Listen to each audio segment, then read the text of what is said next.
En el día de hoy, amigo oyente, continuamos nuestro estudio en el capítulo 4 de la Epístola a los Hebreos y vamos a comenzar con el versículo 9. Notamos que se está hablando en cuanto al reposo. Esta palabra se utiliza 8 veces en este capítulo.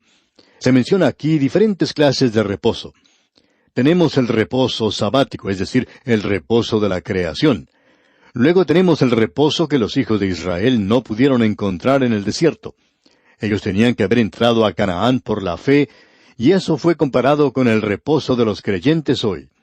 Usted y yo no solo tenemos que ser salvos, sino que tenemos que disfrutarlo. O sea que esto debería traer gozo y satisfacción a nuestro ser. Luego tenemos un reposo de una victoria real y verdadera que se menciona aquí en este versículo 9, donde dice, «Por tanto, queda un reposo para el pueblo de Dios». Creemos que aquí esto se está proyectando hacia el futuro para todo el pueblo de Dios que encontrará un reposo celestial. El cielo será un lugar de una satisfacción profunda, de gozo verdadero y un lugar de verdadera bendición. Y ese es el reposo en el cual nadie tendrá temor.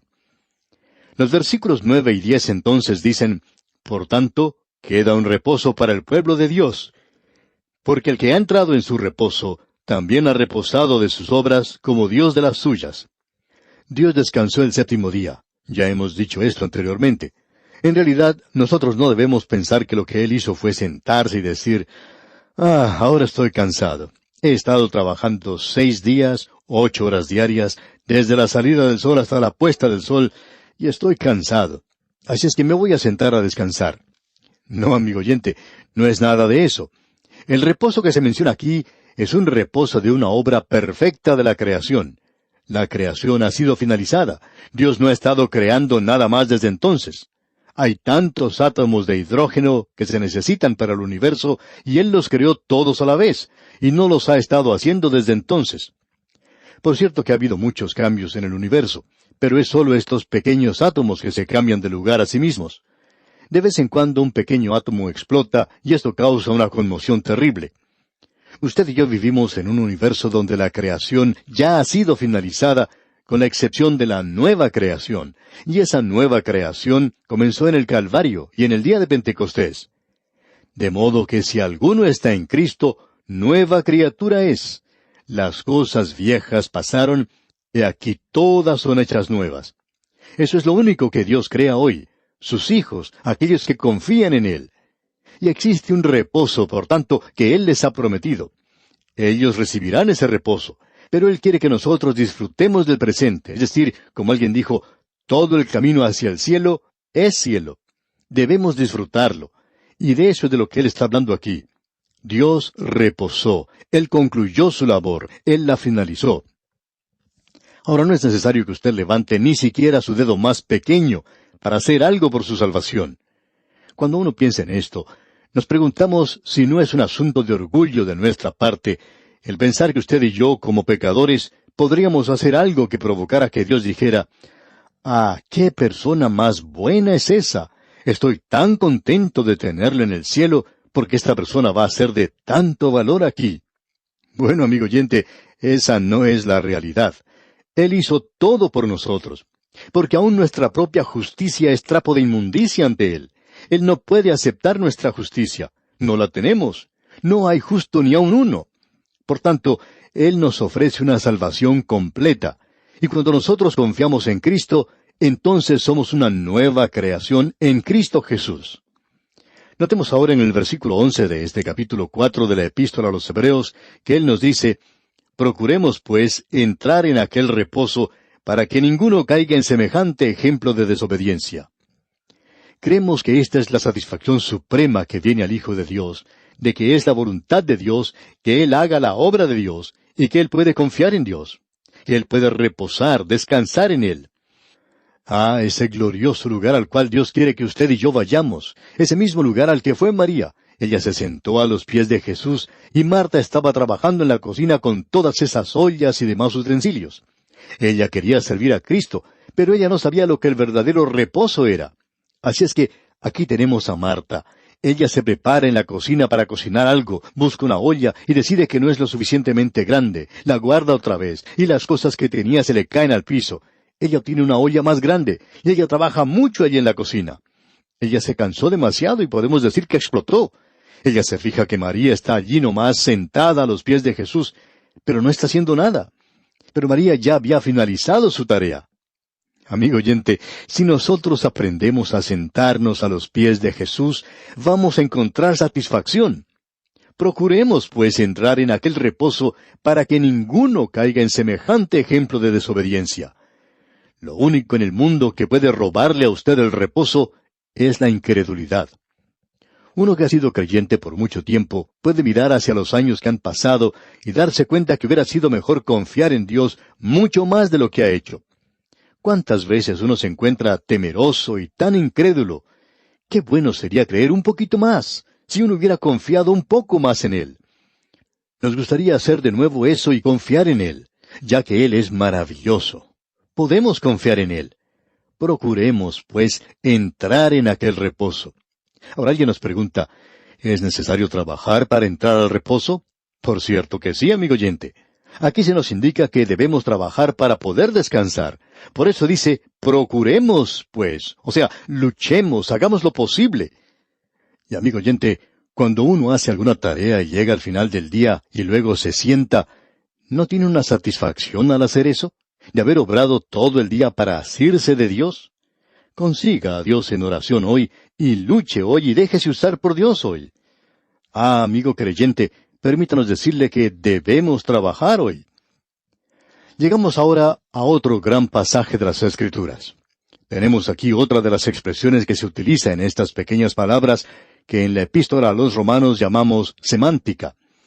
El apóstol Pablo usa estas palabras, por tanto, por cuanto, porque, como un cemento para unir todo su argumento. El apóstol Pablo era un hombre muy lógico. Alguien ha dicho, aparte de todo lo que uno pueda decir en cuanto a Pablo, hay que decir una cosa, que Pablo es lógico. Vemos que él escribió esto, y aquí tenemos una pequeña palabra, porque. Pero aún así, es una gran palabra. Alguien ha dicho, Dios hace girar puertas grandes en bisagras pequeñas. Y aquí tenemos una de esas pequeñas bisagras, pero tenemos una gran puerta. Leamos el versículo 12 de este capítulo 4 de la Epístola a los Hebreos. Porque la palabra de Dios es viva y eficaz, y más cortante que toda espada de dos filos, y penetra hasta partir el alma y el espíritu, las coyunturas y los tuétanos, y discierne los pensamientos y las intenciones del corazón. Deseamos analizar este versículo. Queremos observarlo larga y cuidadosamente. Hay algunos expositores que opinan que palabra aquí no se refiere a la palabra escrita, sino a la palabra viviente que es el Señor Jesucristo. Bueno, después de todo, la palabra escrita también es llamada la palabra viviente. Aquí primordialmente creemos que se refiere a la palabra escrita, y la palabra escrita revela a Cristo. Es el marco que revela al Cristo viviente, y creo que podemos referirnos a ambos. Pero primordialmente creemos que se refiere a la palabra escrita. Veamos lo que dice aquí. La palabra de Dios. Debemos creer la palabra de Dios, porque la palabra de Dios es viva y eficaz. Esa palabra eficaz indica que tiene energía. Ese es el significado que tiene la palabra griega. La palabra de Dios es viva y algo que da energía.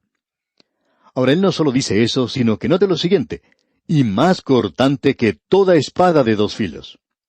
Un profesor hablando a jóvenes predicadores les decía, recuerden, cuando ustedes prediquen la palabra de Dios, que es una espada muy afilada, pero es una espada de dos filos. Puede cortar hacia la congregación, pero el otro lado corta hacia el predicador. Por tanto, no prediquen nada que no les predique a ustedes mismos. Y uno descubre en el ministerio que muchas veces se encuentra predicándose a sí mismo.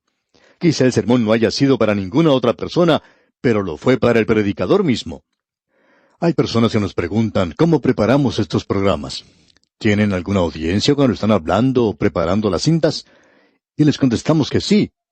Y se nos pregunta otra vez, ¿quiénes son los que forman la audiencia? Y les contestamos, pues la audiencia radial. Pero esta persona insiste y dice, no, me refiero a una audiencia viva delante de usted.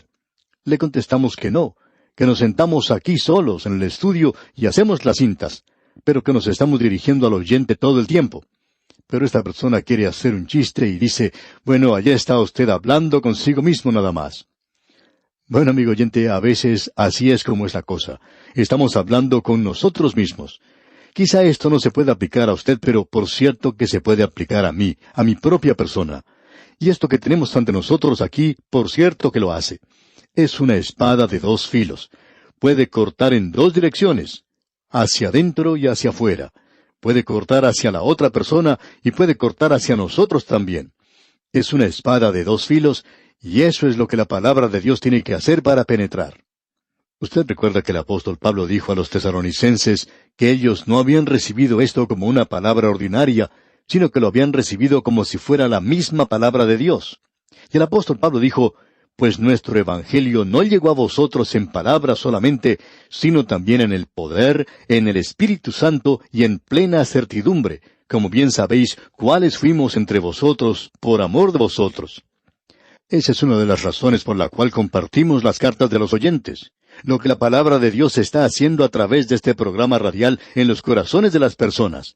Cómo les lleva a un conocimiento salvador de Cristo y los lleva al lugar donde pueden disfrutar de su vida cristiana y regocijarse en la oración. Y este es el propósito de la palabra de Dios. Si no hace eso, entonces usted ha estado creyendo algo equivocado. La palabra de Dios tiene un resultado en usted y siempre será así. Alguien ha dicho, la palabra de Dios lo mantendrá lejos del pecado, o el pecado lo mantendrá lejos de la palabra de Dios. Hay muchos creyentes hoy que no dedican el tiempo suficiente al estudio de la palabra de Dios. Algunos predicadores que no le dan el tiempo suficiente al estudio de la palabra de Dios. Es una gran disciplina. Hay algo que queremos decir y es especialmente para los predicadores jóvenes. Una de las cosas que los jóvenes predicadores pueden hacer y que se necesita mucha disciplina para llevarlo a cabo es que uno puede ir a través de la Biblia con toda la congregación. Esto es algo que necesita de mucha disciplina y que quizá no ayude a la congregación, pero por cierto que va a ayudar al predicador. Eso es algo realmente bueno. Es una espada muy cortante, es una espada de dos filos. Y penetra, como dice aquí, hasta partir el alma y el espíritu. En cierta ocasión un hombre le hizo una pregunta a su pastor en cuanto a hacer una distinción entre el alma y el espíritu. Él tenía una división muy ingeniosa, psicológica entre los dos. Y el pastor le dijo, bueno, usted ha hecho una división bastante pequeña, y sería muy bonito. Pero ¿sabe usted una cosa? Solo la palabra de Dios puede dividir el alma y el espíritu. Usted y yo no lo podemos hacer. Cuando uno comienza a hablar en cuanto a la parte del alma del hombre, y luego Dios le da a él el Espíritu Santo, de repente descubrimos que no estamos haciendo una distinción. ¿Por qué? Porque solo la palabra de Dios puede hacer la distinción entre el alma y el espíritu. Y a veces en la palabra de Dios estos dos términos son sinónimos. Estamos seguros que en muchos pasajes significan la misma cosa. Hay otros pasajes donde es muy claro que el alma y el espíritu no son la misma cosa, son cosas separadas. Y eso es lo que tenemos aquí. Solo la palabra de Dios puede dividir el alma y el espíritu. También puede dividir las coyunturas y los tuétanos. Puede entrar a nuestra propia carne y hacer una distinción. Y aquí dice, y discierne los pensamientos y las intenciones del corazón. Eso nos agrada bastante. Esta palabra discernir se utiliza aquí y viene de la palabra griega que significa crítica. Tenemos muchos críticos de la palabra de Dios en el presente. ¿Sabe algo, amigo oyente? Dios es el crítico. Él lo critica a usted. Él me critica a mí. Yo tengo dudas de que cualquier hombre hoy se encuentre en una posición donde pueda juzgar la palabra de Dios. Y le vamos a decir por qué. Hay muchas razones. Una de ellas es que no hay ningún libro como este. Fue escrito durante un período de 1500 años por unos 45 autores o escritores diferentes, algunos de ellos ni siquiera habían oído de los otros. Aun aquellos que seguían a los que les habían precedido, ni siquiera habían oído de ellos. Sin embargo, todos están de acuerdo. Todos ellos presentan la gran historia, presentan una salvación gloriosa. Amigo oyente, ningún hombre está en la posición de juzgar esto. No hay ninguno que sea capaz de juzgar la Biblia. Usted en realidad no conoce lo suficiente. Usted no sabe lo suficiente como para juzgar esta clase de libro. Este libro, por cierto, que nos juzga a nosotros. Como ya hemos dicho anteriormente, es el pecado el que lo mantiene a uno, el que mantiene a los hombres lejos de Cristo hoy. El problema no está nunca en la cabeza, sino que está en el corazón del hombre. Es un discernimiento, una crítica de los pensamientos y de las intenciones del corazón. Amigo oyente, la Biblia no trata primordialmente con hechos. Lo que la mano hace es lo que ya pensó el corazón. El corazón tenía la acción de la mano en control antes de que la mano actuara. Por tanto, la palabra de Dios se dirige directamente y trata con el corazón. Usted recuerda lo que el Señor Jesucristo dijo: del corazón del hombre salen los malos pensamientos, y hay una lista muy larga allí. Pero eso es lo que hay en su corazón y en el mío hoy. El corazón es engañoso. ¿Quién lo puede conocer? Ningún hombre puede hacerlo. Solo Dios lo conoce. La palabra de Dios nos toca directamente donde nosotros vivimos, allí donde vivimos, donde actuamos, donde tenemos nuestro ser. Ahora el versículo 13 de este capítulo 4 de la Epístola a los Hebreos dice: y no hay cosa creada que no sea manifiesta en su presencia. Antes bien, todas las cosas están desnudas y abiertas a los ojos de aquel a quien tenemos que dar cuenta. Usted no puede ocultarle nada, amigo oyente. Cuando era joven, pensaba que yo podía evitar que Dios conociera todas las cosas que estaban en mi vida. Aún trataba de ocultar mis propios planes. Oraba para que Él me diera ciertas cosas, pero nunca le presentaba todo el motivo completo. No necesitaba hacerle saber a Él el motivo. Y amigo oyente, yo pensaba que la oración iba a parecer mucho mejor si yo no mencionaba ese motivo. Pero Él lo sabía todo el tiempo. Él conoce todo lo que pensamos, lo que está en nuestro corazón, y todo está abierto delante de Él. Amigo oyente, su vida es como un libro abierto ante Él. Alguien dijo: ¿usted piensa que nosotros debemos confesarle todo a Él? Bueno, ¿por qué no lo hace? Él ya lo sabe de todas maneras. Es mejor decirle todo a Él. No se le puede ocultar nada, amigo oyente. Esto es realmente maravilloso. Llegamos ahora a una parte maravillosa en esta epístola a los Hebreos, pero vamos a dejar esto para considerarlo, Dios mediante, en nuestro próximo programa. Es nuestra oración que Dios le bendiga en gran manera.